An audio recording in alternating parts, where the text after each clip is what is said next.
In the last video, we talked about the engaged exhale. Scroll back to that last one where I talk about why we make these sounds on the exhalation and how to strengthen the core even at a beginner level, sitting on a chair just like this and just connecting to that band at the base of the ribs. Yes, I have my ab ribbon on. It doesn't have to be an ab ribbon though. You can start with a bathrobe tie, something rigid around the base of the ribs. It needs to be rigid, not flexible for this particular method. Get you very connected. Now, the engaged inhale, you just finished your engaged exhale. You're very engaged in your core because you've increased activity of those deep core muscles.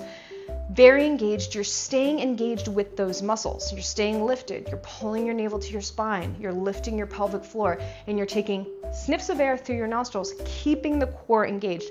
The reason you're keeping the core engaged is because the core engagement is serving like as a barbell, as resistance at the base of the diaphragm. So as you do that engaged, resisted inhale, the diaphragm is a bit restricted, and that's a good thing. It's kind of like we're progressively overloading the diaphragm, kind of like we do when we strength train, when we put heavier resistance, bicep curls, squats. You can't just stay at the same weight all the time or you won't get stronger. We want the diaphragm to get stronger with this exercise.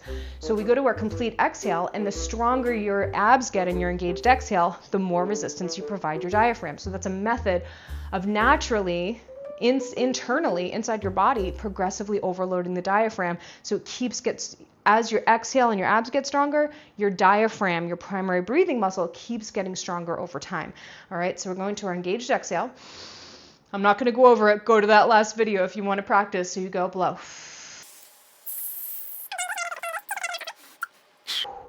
It's so intense. You're eccentrically strengthening the abs, meaning you're strengthening the abs as they're stretching out. You're staying very engaged with them as they're stretching.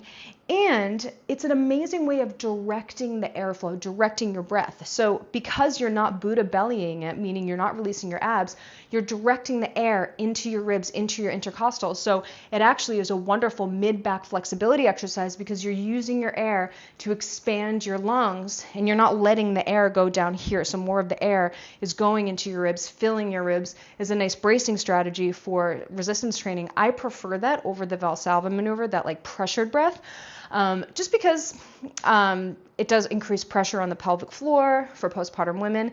That can be kind of take you a step backwards after having all that pressure on the pelvic floor after 9 months of carrying a baby. So I prefer to stay nice and lifted and use that looseness of the ribbon and go to the engaged inhale to use that as a strategy for opening up the middle back, strengthening the core, and also stabilizing and keeping the spine safe during functional movement resistance exercises.